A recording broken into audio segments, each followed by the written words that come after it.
mu'amee hiriyaarraa maqee gaafan cafa qofsoo giddaaf namatti madaqe gaafa san fedhii koon cafaqamuu dhaqe. Arfaasaa baqassuuf bajjii garagalchee gannas bulleessuudhaaf humna koo gumaachee rommee idda buqqisee dhakaa garagalchee qanceesaa qabatee na boodaa huyyisee sodaa qacceesaatii dhakaa garagalchee rommee idda buqqisee marrummaan koo maree ilmaansaa guddisee.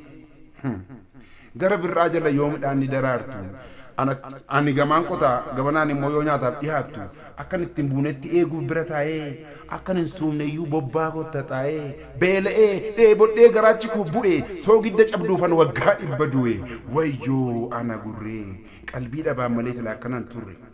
Gaafa gabarsifaa deemsa koo laalanii yaa marqa si afuufuun kun si liqimsuuf jechuun natti makmaakanii.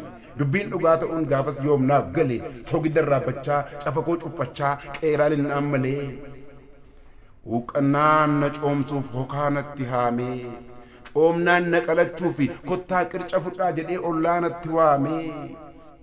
Cafa koo naa kennee siicoo na obaasee cimee angoo babaafnaan akka hin dhalchinetti tumee na kolaasee. Egaa wayyoo ana gurree qalbii dhabaan malee sila akkanan turre kan ittiin naa qalan albeen naaf qarame homaa du'an shakku koo duuti barame utaalee harkaan ba'u as bu'ee achi bu'ee du'as hin sodaadhu tureer argan du'ee. Egaa waatilee jabbilee isin yaa jibootaa duuti koo isin hundaaf haa taatu barnootaa wayyoo ana gurree qalbii dhabaan malee.